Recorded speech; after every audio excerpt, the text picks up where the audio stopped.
Welcome to the Jacksonville Momcast, a podcast dedicated to telling the real stories of local Jacksonville moms. Sponsored by Jacksonville Beach Moms, each month we'll cover topics to help you navigate mom life on the First Coast.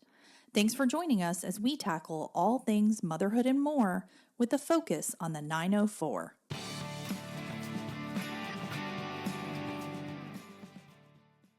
Welcome to episode 33 of Jacksonville Momcast. Today, our guest is Sara Bonderud. Sara is the owner and founder of Nueva, Vida, Pelvic Floor Therapy and Women's Health Collective. And so, Sara, why don't you start by telling us a little bit about yourself? Sure. Thank you for having me. Again, my name is Sara, and I have two little girls. I'm a Jacksonville mom. My girls are 8 and 9, and we've been here their whole life. So it's been really fun to get to know the Jacksonville area with my girls and to explore my professional life. I used to work at Molson. I'm an occupational therapist, and that was my trade and training until I got into birth coaching and pelvic floor therapy. I did a pivot. I'm still in that area of family care, working with moms and babies, but now it's expanded. And I've left the hospital life and I've gone full time into this business that I think is bringing some great value to moms in Jacksonville. Love it. So tell us a little bit about your business. So what started out as a birth coaching business has morphed into a collective offering a variety of services that I think we all want to see under one roof.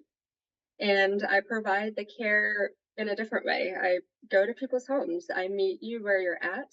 And on Wednesdays, I give the opportunity of meeting me in a clinic space, one that doesn't feel sterile, nothing that's overwhelming. I really want my clients to feel like they can open up and talk about what's going on, especially when we're talking about sensitive topics. So I love to incorporate other professionals.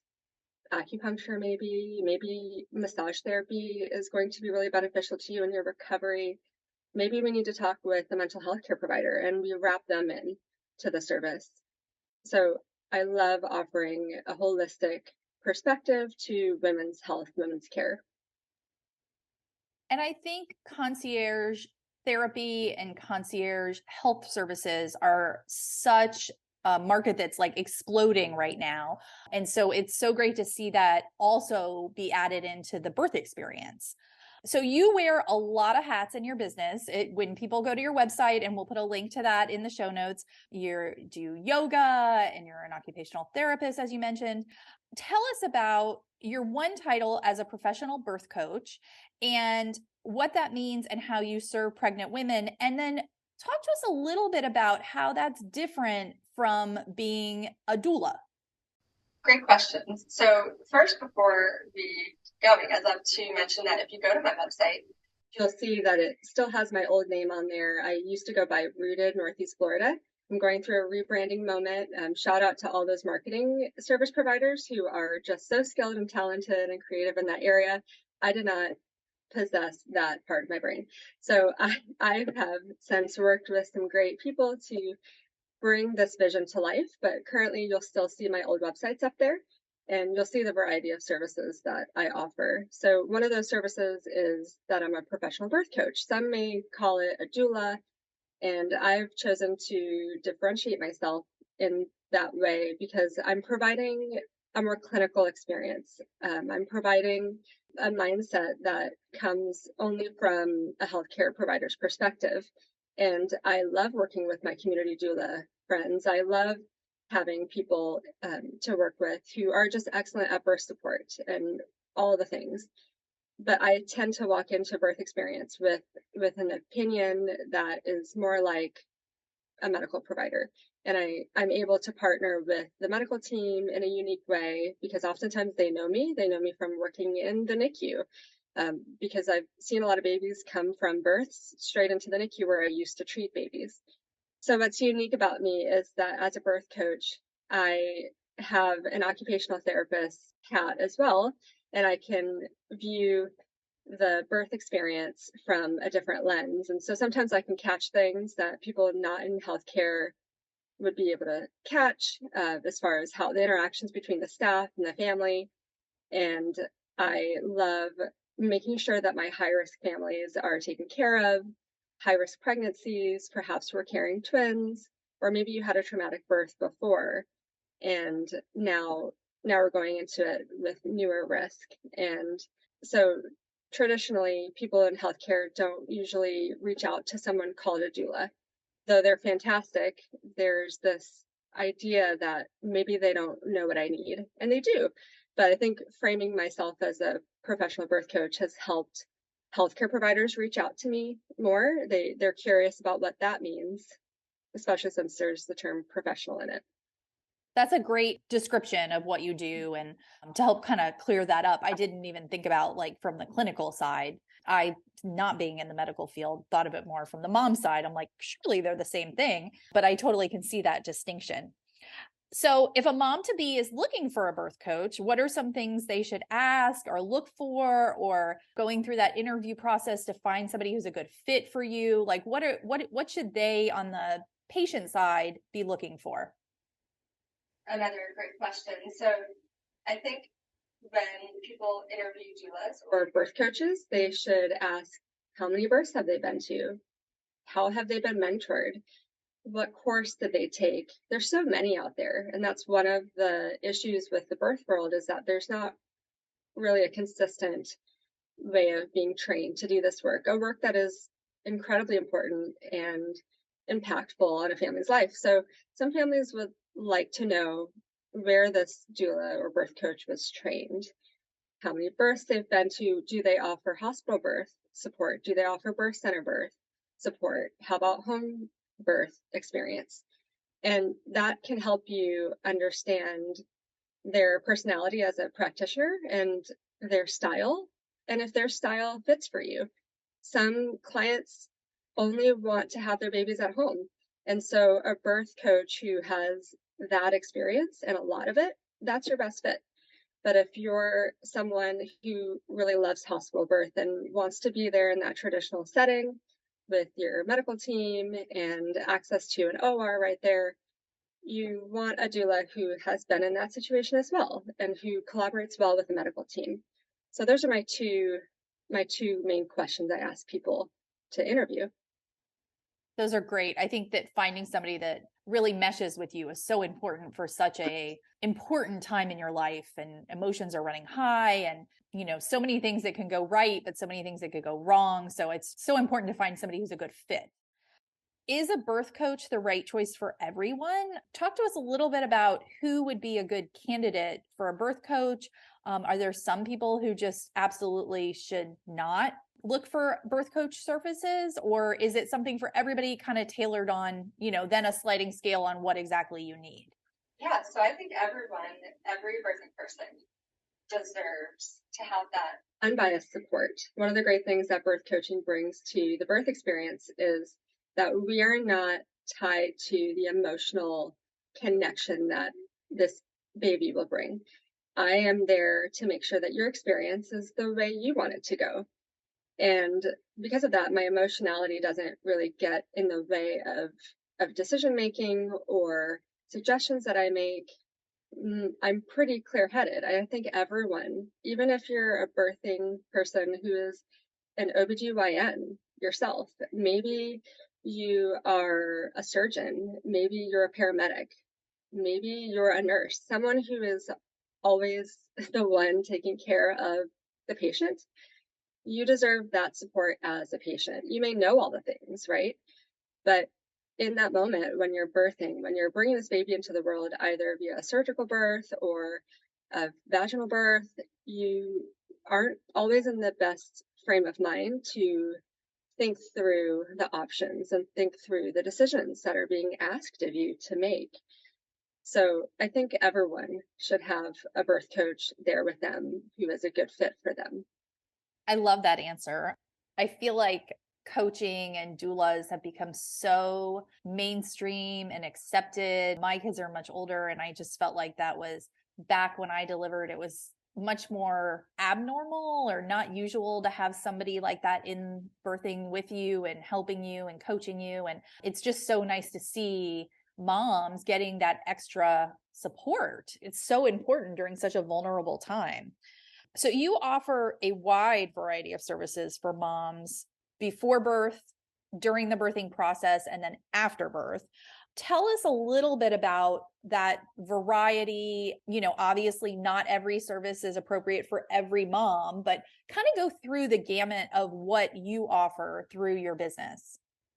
Yeah, so I started out as a NICU therapist, an occupational therapist in our neonatal intensive care unit. So I saw so many babies born to moms who had traumatic births or high risk births, and I thought to myself, I'm done adding, just a band-aid to the problem. Isn't there something I can do for prevention of admission to the hospital for your baby, or of a surgical birth for you? So I started offering birth coaching services to see if I could be a part of the prevention, see if I could catch some things early, help the team when they can't always be in the room, and basically put myself out of a job. That was my goal.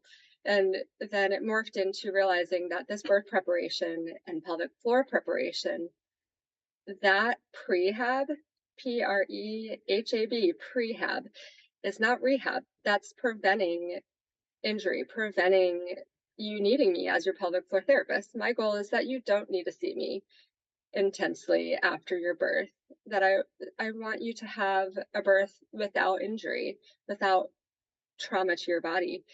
And if we can prevent that, let's do it. So if that's not preventable, if we can't prevent something, then we're going to take care of it after your birth. So you come to me after you've had your baby, and we talk about ways to get back to what you feel like is your body, strengthening your core, strengthening your pelvic floor, or perhaps there's scar tissue. And so we help work on that so you can get back to full function. So I offer so many different services because some of them are preventative. Hopefully you won't need the services that are to rehabilitate you. But in the event that you do need them, let's work on that from the clinical perspective for reimbursable services that you can take to your insurance and say, hey, these are the services I received. Here's my diagnosis from my doctor. Please send me reimbursement for this therapy. So we work with all areas, and in that we incorporate things like yoga, breath work, mindfulness. It's a well-rounded way of providing these services that are, yeah, there's so many of them, aren't there? So many. And it's nice to see. I'm sure potential clients like to see you're not going to need every service, but it's nice to know that's there if you do need it. So since you're trained as an occupational therapist, let's specifically talk about OT and how OT, both before and after birth, can help moms through the birthing process, but also through the recovery process. So as an OT, I'm trained in that holistic perspective. So taking the mind, the body, the spirit all into account when we're talking about activities that you love to do. A lot of people think of OTs as the person who comes in and helps grandma learn how to dress herself after she has a stroke, or maybe they're familiar with OT for hand therapy. So occupational therapy in general focuses on task analysis, addressing the tasks that you want to complete and the passions that you have in life, your hobbies, your work, and how can we make sure that you're able to participate in those activities the way that you want to, not my goals, based on how you want to complete them, what level of independence you want to have. And so when it comes to birthing and pregnancy, and even before pregnancy in your reproductive years, just preparing your body for something that is a life activity. It's as important as eating, as being able to drink. It's as important as being able to use the restroom, carrying a baby and birthing. We want you to feel successful. And what does that look like for you? And sometimes if you're being, you're a mom pregnant while you're caring for your toddler, it's not always feasible to be picking up the toys from the floor while you're largely pregnant, right? So we talk about ways to make those activities easier for you. We talk about tools you can use. Sometimes it just takes an outsider's perspective to say, hey, have you thought of doing it this way? Have you thought about holding your toddler in this way so that your neck doesn't hurt as much during this pregnancy period? Have you used a reacher or a grabber before to grab those little toys off the ground and put them in the basket so that you don't have to bend over and strain yourself? And, if laundry is part of your life, which it is for all of us, then how do we reach into that dryer and pull out the heavy laundry pile after you have a baby? Did you know that that gets really heavy?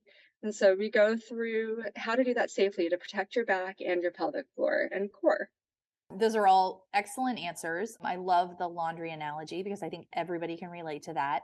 Do you typically see a lot of first time moms as a birth coach, or do you see a lot of second time moms that maybe had a different experience and now want a different experience with their second pregnancy? What do you see for your clientele? So something I love is that I get to see mostly first-time moms. I'm seeing a lot of first-time moms who are coming to me for birth coaching, and that's such a great opportunity for education, for setting the stage for a really great experience. I do have some who've come to me after they've had an experience the first go around, and they want to see it go differently this next time around.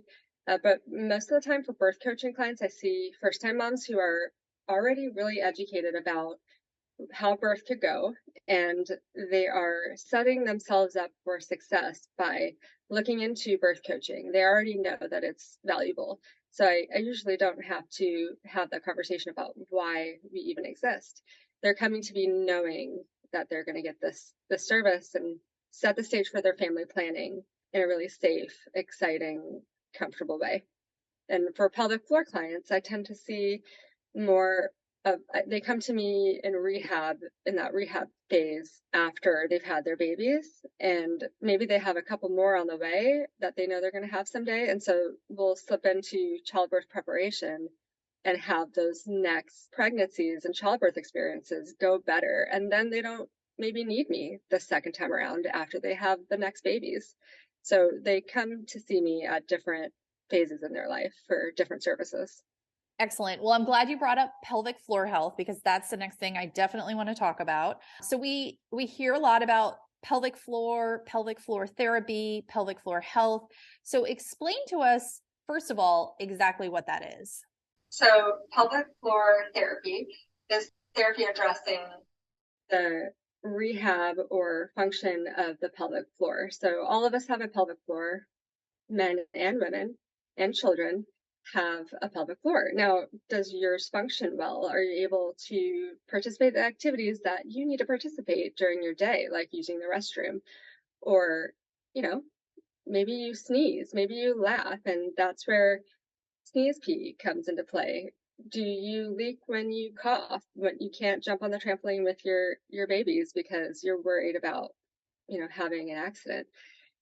So pelvic floor therapy can address those, and that is what we see talked about in the media more these days. It's becoming very trendy to talk about pelvic floor therapy for things like incontinence. However, there's so many other things that we address. We address pelvic pain, we address tightness, issues with not being able to use menstrual products because there's so much adhesion or scar tissue that prevents you from taking care of yourself in the way that you want to, or maybe your sexual relationship with your partner isn't the way you want it to be because of pain or some other factor. So we address so many different things in pelvic floor therapy, but pelvic floor health in general, that is complex and wonderful. There are so many aspects to pelvic floor health, and nutrition plays a role, exercise plays a role, your daily activities play a role in what that health of your pelvic floor looks like. And so why is that pelvic floor health so important to overall health as a mom? So if you've carried babies, then you probably have experienced core weakness and pelvic floor weakness, which oftentimes leads to back pain. And back pain makes it difficult to carry our babies. It makes it difficult to carry the groceries. It makes it difficult to sit at our desk when we're a working mom, typing at our computer or meeting with clients.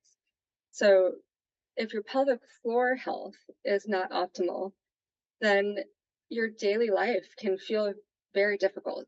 It's often something that we don't talk about with our friends. and it feels very alienating. We can feel isolated, like we don't want to get out of the house. Summer is difficult with bathing suit season. Going to the gym maybe scary. Being able to engage in our healthy activities as a mom, that keep the activities that keep us present with our kids. If we don't feel comfortable going to the gym that we love because we're afraid of having a leak or something like that, then we're not going to be as healthy as we can be for our kids and our family. And you mentioned the back pain and you mentioned the incontinence. Is there anything else, like how would other than those two symptoms, how would somebody know that they are a good candidate for pelvic floor therapy? So I do want to clarify that I think everybody deserves pelvic floor therapy. Something that's interesting is that in France, every woman who has a baby in the hospital, within 24 hours, she gets a therapist coming in and doing the beginning stages of pelvic floor rehab and education.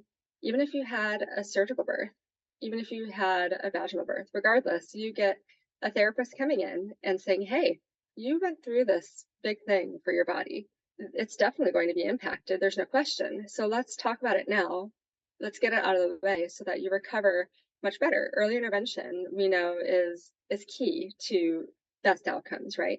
So I think everybody deserves pelvic floor therapy. Some symptoms that might be red flags are feeling fullness in your, pelvic floor, feeling like there's something maybe bulging, feeling bulging in your abs, that space between your abs that, is now a little bit wider than it was before babies.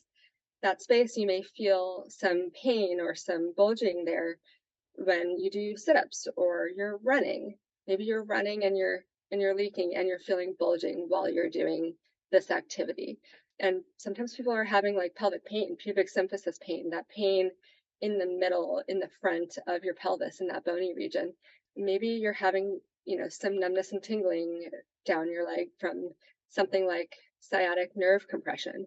So much is impacted by the health of the muscles in our pelvic floor, beyond just causing back pain when things are tight or weak, or causing, incontinence. There's pelvic pain with sexual intercourse or any kind of sex with your partner, and difficulty using menstrual products. Those are all reasons to at least start talking to your doctor about what the options are and if pelvic floor rehab might be a good thing for you. And do you think talking to your doctor is a good first step, or is it also for an idea that people could reach out directly to a pelvic health therapist or pelvic floor therapist for resources? Do you recommend going through your primary care, or is it one of those things where you can kind of seek an outside evaluation to start?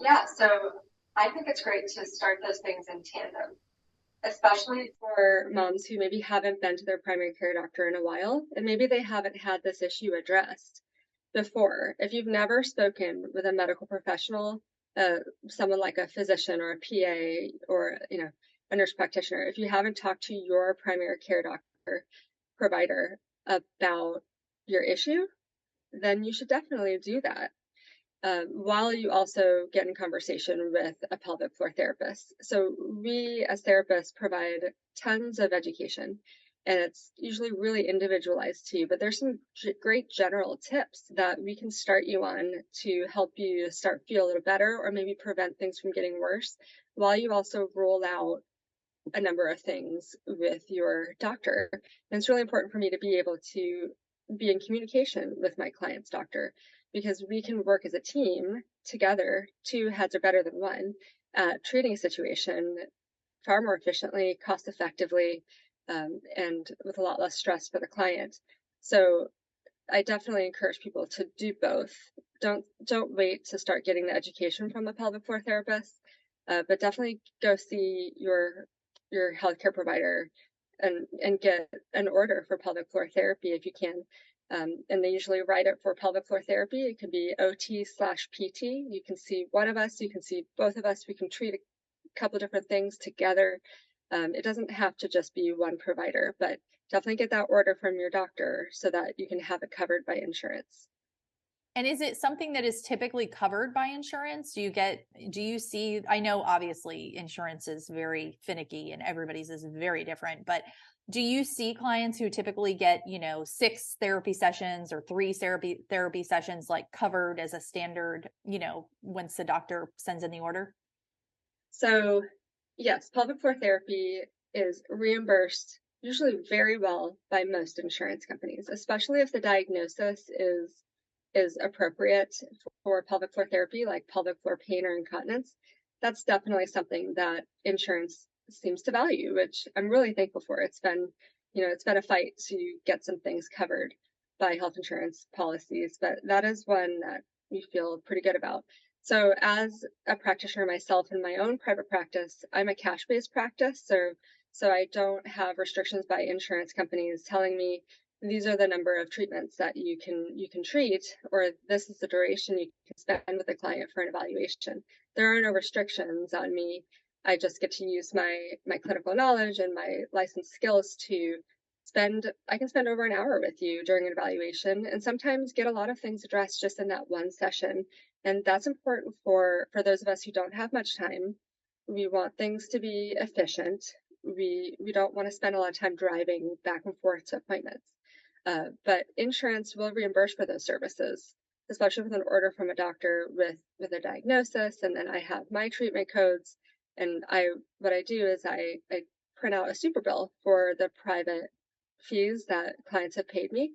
And they take that super bill to their insurance company, or maybe they even use a resource called Reimbursify, which helps you get reimbursements from your insurance company for out-of-pocket expenses, out-of-network expenses, I should say. So I love that company. I think it's great because all they have to do is take a picture, and the people at Reimbursify handle your insurance company on your behalf. They just take a teeny tiny cut of the reimbursement. But many times if you have a professional arguing for you, then you can get a better return, a better reimbursement, and it saves you time. So I'm loving having a cash-based practice where clients can then also get reimbursed by their health insurance company. That's very interesting. I never would have thought that pelvic therapy would be covered. So that's great to hear and great to know there's a lot of options out there for people who are experiencing pain or discomfort or and I like what you said about you may not want to spend a lot of time going to a therapist, especially if you're a brand new mom and you have a little one and it's so hard to get away to those appointments. So talk us through a little bit about what pelvic floor therapy looks like. And I realize it's probably very different and specialized for every patient, but just in general, what would people expect from, the evaluation process and then the therapy process? So in the evaluation process, we look at the whole picture. We try to get the best picture we can of the concerns you're experiencing. With that, we look at the breath. How's your breathing pattern? Is it shallow? Is it nice and full? Are you expanding in your rib cage the way is optimal? Does your pelvic floor move? Do you sense it? Do you feel it? Can you engage with your body? What's your posture look like? Your posture directly affects your breath. And if you've got tight neck muscles, if you have, a low back that's really bugging you, you're probably not standing or sitting or even sleeping in the best way possible for your body. And that affects your breath, that affects internal pressure in your body, and it contributes to pelvic floor dysfunction and symptoms that you might feel throughout the day. So sometimes just by evaluating our breath, posture, muscle strength in that evaluation, we can start addressing the concerns you're having. And then we follow up with treatment. Usually for me, I like to follow up with a video session within a week to see how your home exercise is starting out. Is there something that is just bugging you? It's too hard. You don't understand how to do it. We go over that and then start to talk about the wins that you've experienced this week and maybe some of the losses. Like, where are you still feeling this discomfort? What do we need to do in the future? And so then we meet up again for an in-person session, and that's when we work through a lot more strengthening exercises that maybe have a little bit more resistance, or maybe are a little bit more difficult than the first ones we went over, because now you have a little bit more strength under you. Um, and then if there is any internal assessment that we need to do, we take care of that during that session sometimes, and it's all up to the client. It's all up to what they're comfortable with. But sometimes there is good reason to offer an internal pelvic exam. And using that type of exam, I can see if there's tight muscles that just cannot be reached from the outside. We have such an interesting layering of pelvic floor muscles that, sometimes we, are best able to address that from the inside out. And then I can teach you how to express, how to relieve the tension in those muscles on your own at home. And we can start working from both sides and make sure we're addressing everything we need to within just a few sessions. Sometimes we need to work longer, but a lot of people, put in that work in, being coachable in ways we can change the way we're doing things. You can get a lot of your concerns addressed, pretty early on. I love that you're using like a hybrid, you meet in person, you meet on, through a call or a video conference. I feel like that's such a gift to people to not have to always go to see their provider. So I love seeing it when you can, kind of stagger those, and it's just so nice. And again, especially if you're a new mom, it's great. So your last title on your website is a yoga instructor. And I want to just talk a little bit about how something like yoga fits into that holistic approach to maternal health. So I love the physical practice of yoga. And what many people who've been practicing yoga for a while, they know that there's more to yoga than just that movement, just sweating it out at like a power yoga class. That's awesome. I love those too. But part of yoga is the practice of getting in tune with your breath, getting in tune with your body, where it is in space. And now that it's a fairly normalized activity, now it's cool to go to yoga, whereas 20 years ago, it wasn't as cool, right? So I have really found that becoming a certified yoga instructor, blending that with my clinical skills, has really impacted the way I talk about things, the way I talk about exercises, or the visual cues I may use to try to help someone get in touch with their body, using a common language that is now, pretty popular among moms. We can talk about child's pose. We can talk about sitting and engaging maybe with your root chakra. Maybe people want to use that phrase more. It feels more intuitive. It feels safer.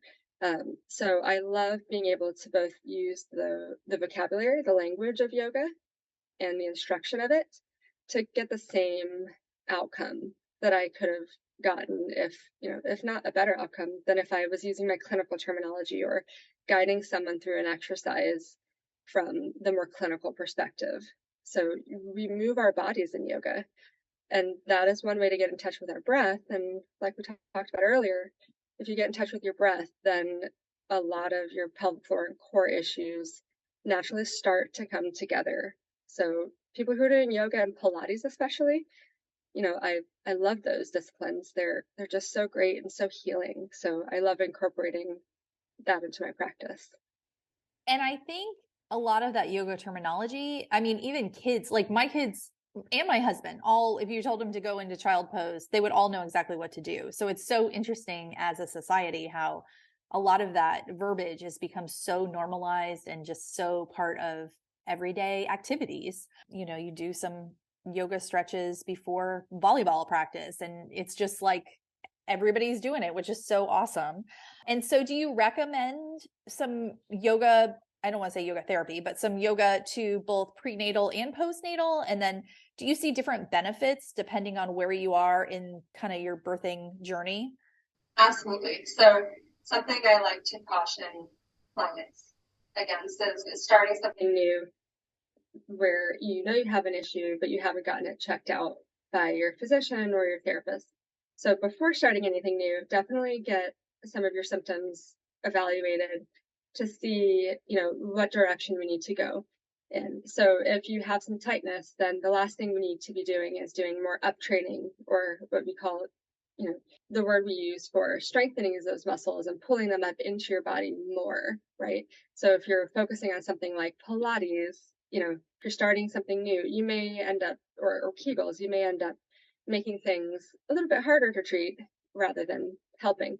Whereas with yoga and the deep breathing that often comes with like a yin practice, or another relaxation practice, if you already have some weakness in your pelvic floor and core and it hasn't been quote unquote diagnosed, you wouldn't know that deeply breathing and expanding your pelvic floor may actually make some of your symptoms feel worse or temporarily really not help them.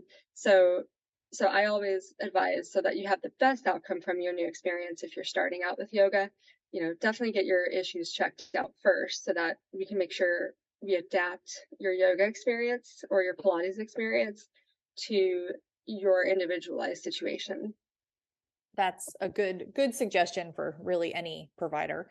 And so I one of the things I love about you and the services you offer is that you really stress the wraparound care. And you talked about it a little bit when we were starting off the episode, and all the different services and, everything from mental health to yoga to pelvic floor therapy. Talk to us a little bit about why it's so important to offer that to moms when they're at such an important part in their lives with bringing a little human into the world. So that process of bringing a little human into the world is so complex. It's life changing. It's one of the big transitions of our lifespan. And yet, we still don't have a lot of attention paid to moms in this time of their life. Pretty much, we're doing okay at trying to make sure those babies stay healthy and that mom stays alive throughout the pregnancy and through childbirth. But what about the mental health? What about mom's emotional well-being? What about pelvic floor health? Sure, the baby and the uterus are looking great, but how is the rest of the body looking? We don't really talk about that as much as we should. We don't even screen for those concerns, much less really evaluate them and then treat them. So when I was working in the neonatal intensive care unit, I realized that these babies get so much attention paid to them, and they're beautiful, they're wonderful creatures that bless us in this world, but we don't really pay much attention to the mom. We have all this wonderful evidence-based, up-to-date, fancy medicine we're throwing at this newborn, but mom is sitting over there after having a surgical birth after pushing for 4 hours, and we're just expecting her to go home in 2 days, and with a little bed rest, everything's going to be back to normal. That was a problem. So when I set out on my own, I said, you know what, we need something where everything's under one roof. These critical, I find them critical, these critical care pieces, we often have to shop around, and we go one person for massage, one person for acupuncture. Here's my person for mental health care. And the last thing moms need after they have their baby is to juggle another set of services and then expect that they're all going to line up magically and be caring for her in a really integrated way. So it's really important to me that everyone is on the same page and that I can be a liaison, a patient care advocate for the mom who is trying to navigate a variety of services. And those services are totally warranted. They're, I think, crucial to our recovery. And it's such a luxury. It's such a privilege to be able to access all of those. I think that was absolutely the perfect way to kind of start wrapping up our interview. I do think, as I mentioned, I have teens. And so I do think in the last couple of years, you have seen more of a push for those holistic wraparound services, more people paying attention to mom's health, moms becoming better advocates for their own health. And I think a lot of that is because of service providers like you that are out there saying, hey, you need to pay attention to the mom. You're right. All this attention, all this medical training goes towards the babies. And it's almost like when the baby's ready to leave the hospital, well, you have to take it, you have to go with it, whether you're ready or not. So it's so refreshing to see, I think it's going to take a lot longer for that shift to come from the medical community, but it is nice to see, moms supporting moms and kind of referring services and more service providers like you out there that are offering that. Is there anything else you'd like to add? So I just wanted to add that I love being a part of that process. I love being able to collaborate with physicians and the community of patients to create an experience in our medical world that is more integrated and more holistic.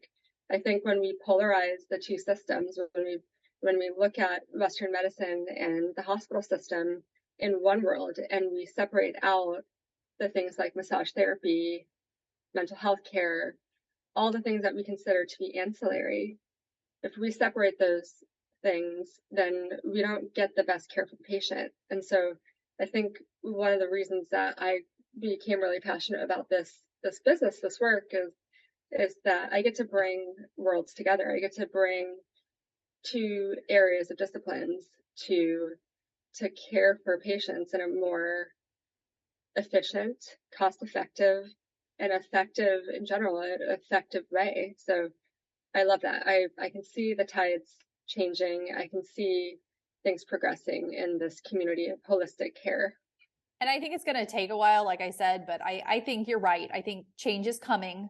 It's slow, but when you're working with the medical community, especially, but hopefully for our children, they have a better holistic experience when they go through that process. So I ask everybody what your favorite thing about being a mom in Jacksonville is. Yeah, I love the fact that Jacksonville has so many areas of town, that our city is so big.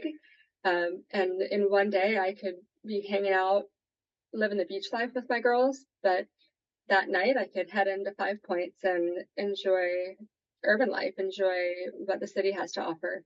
And even cooler that we also have farmland so close by. We have the rural life. We can go up to cute Fernandina so quickly and go down to St. Augustine and check out that vibe. I just love that there's so many options to experience life with my girls, that Jacksonville just has so many things to offer. That's what's cool about being a mom in Jacksonville.